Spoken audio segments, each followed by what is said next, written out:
প্রতিটা মেয়েই তার স্বামীর কাছে রানী না হলেও প্রতিটা মেয়েই কিন্তু তার বাবার কাছে রাজকন্যা। আসসালামু আলাইকুম, কেমন আছেন সবাই? আমাদের ৩ ভাই বোনের মধ্যে আব্বুর সঙ্গে বরাবরই আমার সম্পর্কটা একটু অন্যরকম, একটু স্পেশাল। আমি যদি কিছু বলি, আমার আব্বু আকাশ খুঁড়ে হোক বা মাটি খুঁড়ে হোক সেই জিনিস আমার সামনে হাজির করবেই। তো খিচুড়ি-টিচুড়ি খাওয়া-দাওয়া শেষ করে ভেবেছিলাম এবার একটা ঘুম দিব। সেই সময় আব্বু ফোন করলো যে নিচে নানাকে পাঠান। নানা মানে আমার ছেলেকে। হাতে দেখি আম। আমি আব্বুকে বলেছিলাম কাঁচা আম আনতে। আমি আব্বুকে বলেছি আর আব্বু সেই কথা রাখবে না, সেটা তো হতেই পারে না। আমার সমস্ত কথাই আব্বু শোনে। অন্তত এইটুকু বলতে পারি পৃথিবীর বুকে কোনো মানুষের যদি ক্ষমতা থাকে আব্বুর নাকে হ্যাঁ করানো, সেটা একমাত্র আমি। আর এর জন্য ছোটবেলা থেকে আমি সবার নজরে একটু আলাদা। যেখানে যত ঝামেলা হবে কেউ যদি মেটাতে না পারে, আব্বুকে বোঝাতে না পারে, শোনাতে না পারে, তখন তুরুপের তাস হিসেবে সবাই আমাকেই ব্যবহার করে। তো একটা ঘটনা বলি, আমার ছোট খালামণির বিয়ের সময় আব্বু যে কোনো কারণে রাগ করে যাবে না, মানে সে বিয়েতে অ্যাটেন্ড করবে না। আমার নানা নানু আসলো নিতে আমাদের, তখন আব্বু কি করলো, আমাকে ভাইয়াকে আম্মুকে পাঠিয়ে দিল, কিন্তু নানা নানুর সঙ্গে গেল না। নানা তো মন খারাপ করে চলে গেল। আমি তো অত কিছু বুঝি না, তখন ছোট মানুষ, খালামণির বিয়ে, সেখানে যাব মানে আমাদের যেতে দিলেই হলো। এত ঝামেলা বা গ্যাঞ্জামের কিছুই আমি বুঝি না বা তখন জানতামও না।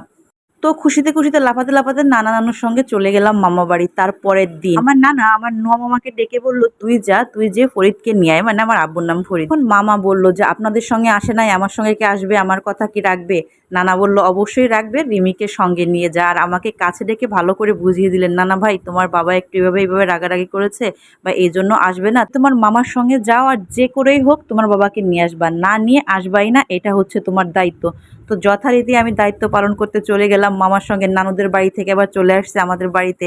এসে আব্বুর গলা যে জড়ায় ধরছি, যত সময় না আব্বু বলছে ঠিক আছে আমি যাব, তত সময় আব্বুর গলা ছাড়িনি। আব্বুকে রাজি করে সব কিছু গুছিয়ে নিয়ে সেই সন্ধ্যার মধ্যে আবার চলে যাই নানা বাড়ি। এই তো সবাই হাতে তালি দেয়া, খুশি কার খুশিকে দেখে। সবার হাব ভাব দেখে, কথা শুনে তখন নিজেকে সেলিব্রিটি সেলিব্রিটি মনে হচ্ছিল, মানে কেমন জানি। তো এইটা তো গেল মাত্র একটা ঘটনা। এমন অনেক অনেক ঘটনা আছে যেটা আব্বুকে কেউ বোঝাতে না পারলে, শোনাতে না পারলে শুধু আমিই পারি। আমার আব্বু একটু ঘাটতারা টাইপের, আর যদি সেই বাঁকা ঘাড় কখনো কখনো কেউ সোজা করতে পারে সেটা হচ্ছে একমাত্র আমি। এমন না যে আমি আমার বাবার একমাত্র মেয়ে, কিন্তু কেন জানি না আমার বরাবরই আব্বুর সঙ্গে সম্পর্কটা একটু অন্যরকম।